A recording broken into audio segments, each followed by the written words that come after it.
Olha, o governador Tarcísio, desde o início da campanha, a gente falou que a gente ia fazer um plano independente se a gente ganhasse ou não. Esse era o principal ponto nosso.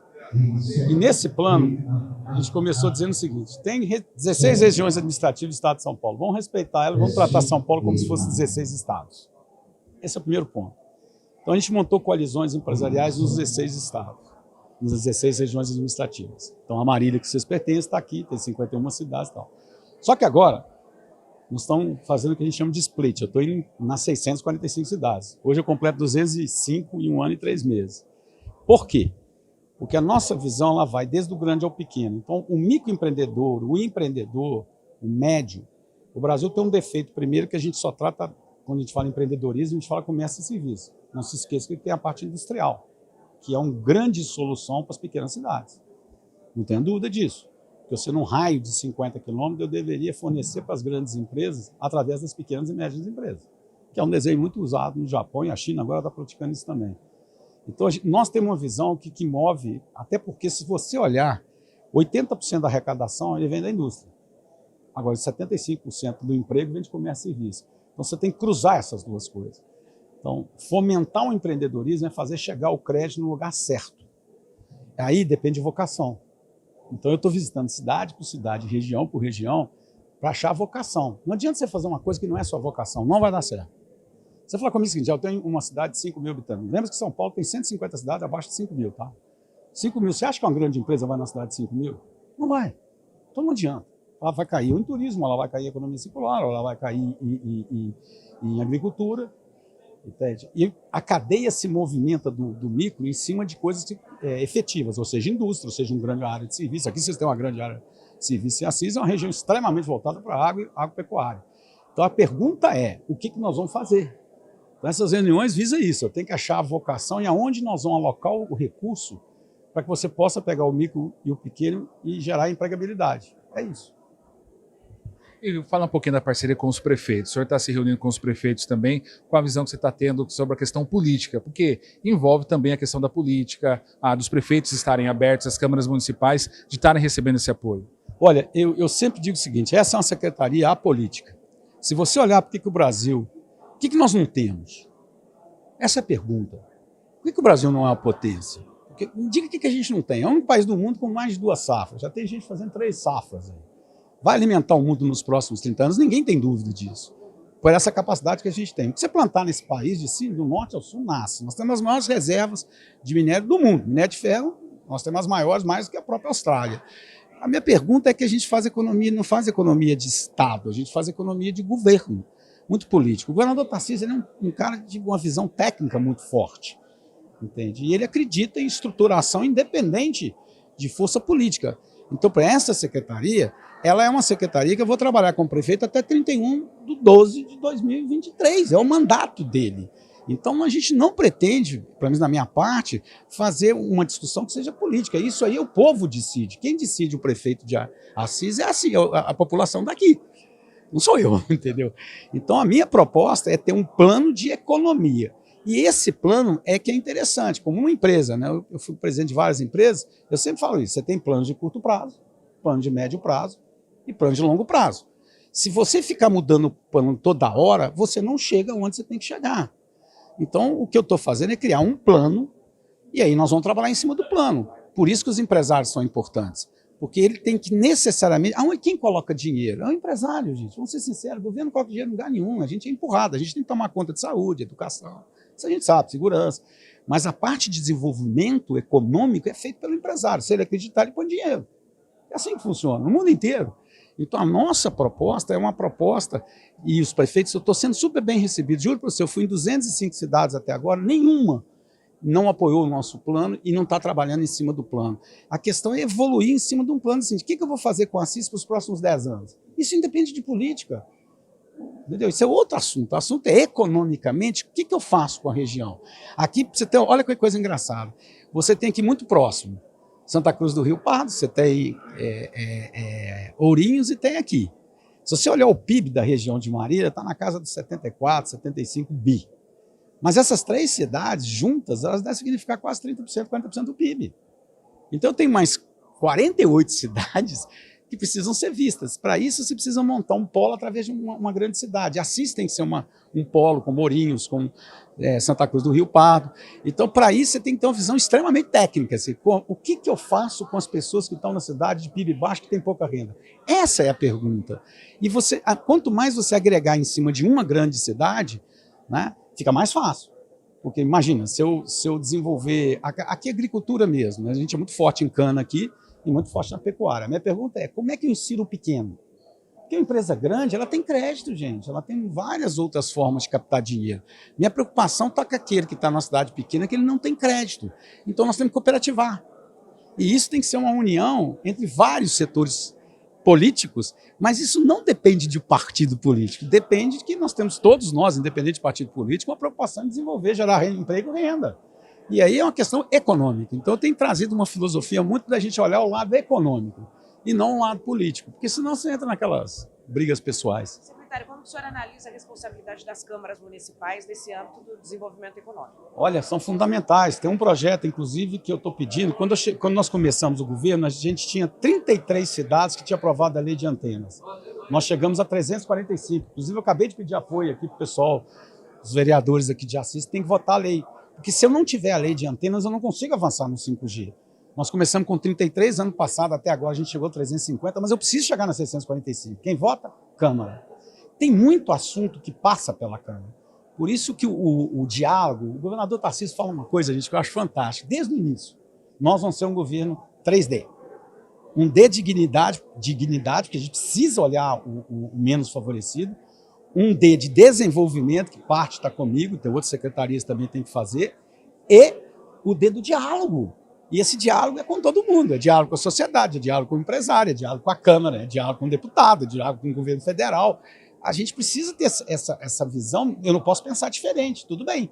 Mas tem coisas que são necessárias, é ponto único. A lei da antena independe de partido político. Por quê? Porque sem o 5G ninguém vai operar. Gente, quem não tem 5G hoje, quem não tem internet hoje, é dinossauro. Como é que eu vou fazer um desenvolvimento num lugar que não pega o 5G? Eu rodei até agora 96 mil quilômetros no estado de São Paulo, em 1 ano e 3 meses. Não tem uma estrada que eu rodei no estado de São Paulo, mais de 100 quilômetros, que o sinal não caia. Não tem. Você pode andar no estado de São Paulo todinho, que você vai ver que tem que a gente chama de pontos negros, pontos cegos. Os pontos cegos existem. Não dá. Você imagina um cara está produzindo num lugar que ele não tem acesso à internet, gente? Hoje em dia é impossível. Então nós estamos trabalhando na internet de campo, junto com o PIAI, que é um secretário fantástico de agricultura, menino talentosíssimo esse menino, numa visão de que nós precisamos colocar 5G em São Paulo. Então nós precisamos votar a lei. Aí eu dependo da Câmara.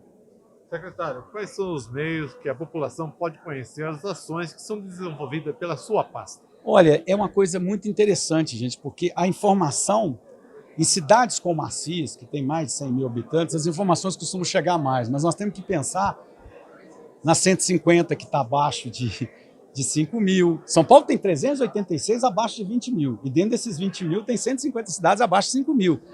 Então, assim, hoje o mundo que a gente descobriu ainda é um mundo digital, não tem jeito. Então, nós estamos com duas ferramentas. Uma, a gente usa um site nosso, onde estão os programas de qualificação, estão todos os nossos programas, que é o www.desenvolvimentoeconômico.sp.gov.br. Esse é o lado que a gente publica os programas. E temos usado o Jorge Lima Oficial, que é o Instagram, onde a gente faz a movimentação e conta tudo que nós estamos fazendo. Nele, por exemplo, eu publico os vídeos de todas as cidades de São Paulo. As pessoas precisam conhecer São Paulo. Gente, São Paulo, se fosse um país, era a 21ª economia. É terceira da América Latina. São Paulo é maior do que qualquer outro país que não seja México e Brasil. É isso que é São Paulo. Se você pegar a região metropolitana de Campinas, seria o 4º estado brasileiro. Nós somos um gigante. Então as pessoas precisam conhecer isso. Então a gente usa muito o Jorge Lima Oficial para isso. Mostrar os vídeos, aonde nós estamos reunindo, o que nós estamos discutindo. Porque você precisa de uma narrativa. Eu, como empresário executivo, eu sempre falo uma coisa. Se pegar a rádio de vocês, a televisão de vocês, se o dono definiu uma missão, se ela não chegar no quem está lá embaixo, você não vai executar. Ou você vai quebrar, ou você vai perder dinheiro, ou você não vai maximizar seu lucro. Então a comunicação, ela tem que chegar até o ponto. O que a gente está tentando é montar uma narrativa única no estado de São Paulo inteiro em termos de desenvolvimento econômico. O que nós vamos fazer é claro para todo mundo. Porque fica mais fácil de você até sugerir ideias novas, possa ser que nós não tenhamos visto alguma coisa, mas também a saber para onde nós estamos indo e apoiar. Apoiar é participar. Eu não acredito em nenhum país desenvolvido do mundo que eu conheço, eu morei em 4 e operei em 130, por causa de uma das empresas que eu fui presidente. Eu não conheço um país que se desenvolve sem uma participação ativa do empreendedor e do empresário. Não conheço, juro para vocês. E a gente fica com esse negócio do lobby. O lobby, ele é de direito. O lobby nefasto é que ninguém quer. Mas o lobby é de direito. Se você, como empresário, não souber me dizer o que é bom para a sua região, você acha que eu, sentado em São Paulo, vou descobrir qual que é? Por mais que eu venha aqui, como estou vindo hoje, que eu vou desenvolver o que tem que ser feito aqui, precisa do empresário participar. Então, essas narrativas ajudam para o empresário dizer, olha, eu não acredito, isso é melhor. Eu tenho cidades que eu tenho recebido ideias que são fantásticas. Ontem mesmo eu recebi uma ideia de cacau. Por que São Paulo não tem cacau? Produz cacau. É uma das coisas que mais está crescendo no mundo hoje, até pela crise mundial de produção de cacau na Costa do Marfim, na Indonésia. Eu conversava ontem com um grande empresário desse setor, e ele falava comigo, por que não? Então, à medida que você vai conversando com empresários, é que você vai descobrindo quais são as falhas, quais são a dor no calcanhar dele, aonde a gente pode facilitar. Então, eu acredito muito que a narrativa acoplada à participação do setor empresarial é que vai mudar a situação de geração de renda e emprego. Secretário, o senhor está numa visita oficial e cria muita expectativa em todo mundo a presença de um representante do Estado aqui. O senhor usa muito tempo para fazer a pergunta. A pergunta é, e a pergunta que eu faço para o senhor agora é a seguinte, quanto que isso vai ser efetivado? Quanto que a ponta final que o senhor falou vai perceber uma mudança da tua visita aqui? O senhor está hoje na cidade de Assis, mas quanto isso vai chegar na ponta final para mudar mesmo a história do Vale Paranapanema? Aí que eu estou te falando, tem regiões que estão mais adiantadas, depende muito da velocidade que os empresários imprimem nos programas deles. Por exemplo, tem dados que são inquestionáveis. Por exemplo, nós estamos trazendo para São Paulo 300 bi de 2023 a 2026. Ela atinge 173 cidades já. Faz parte dessa andança que nós estamos fazendo. Se você olhar o CAGED do primeiro TRI, a gente empregou quase 30% do emprego formal do Brasil, foi São Paulo. Ano passado já tinha sido 31%, e nesse primeiro TRI já é mais de 100 mil empregos.